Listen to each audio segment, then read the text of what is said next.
Hello friends, welcome to my channel. My name Rakesh Rawande.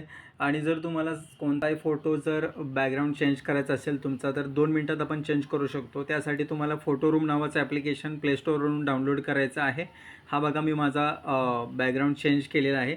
आणि त्यामध्ये जाऊन जर तुम्हाला तुमचा फोटो चेंज करायचा असेल तर प्लसमध्ये जाऊन आपल्याला तुम्हाला कोणता हवा तो फोटो तुम्ही चॉईस करू शकता. मी आता माझा हा फोटो चॉईस करतो. त्यानंतर थोडी प्रोग्रेस चालू होते आणि आपला बॅकग्राऊंड कट होऊन फक्त आपल्याला आपला फोटो क्रॉप होऊन भेटतो. त्यानंतर याच्यामध्ये खूप असे सजेशन्स भेटतात तुम्हाला. हे बघा, यामध्ये ते म्हणते तुम्ही कोणताही तुम्हाला आवडेल तो घेऊन तुम्ही तो त्यानंतर एक सेव्ह करू शकता. आता ब्लॅक अँड व्हाईटमध्ये ब्लॅक बॅकग्राऊंड राहिलेलं आहे. त्यानंतर तुमची बॉडी कलरमध्ये राहते आणि बॅकग्राऊंड ब्लॅक अँड व्हाईट राहतो. तर असे खूप सजेशन्स भेटतात तुम्हाला. आणि ॲप्लिकेशन खूप चांगलं आहे. डाउनलोड करा आणि व्हिडिओ आवडला तर नक्की लाईक करा, शेअर करा, सबस्क्राईब करा. थँक्यू.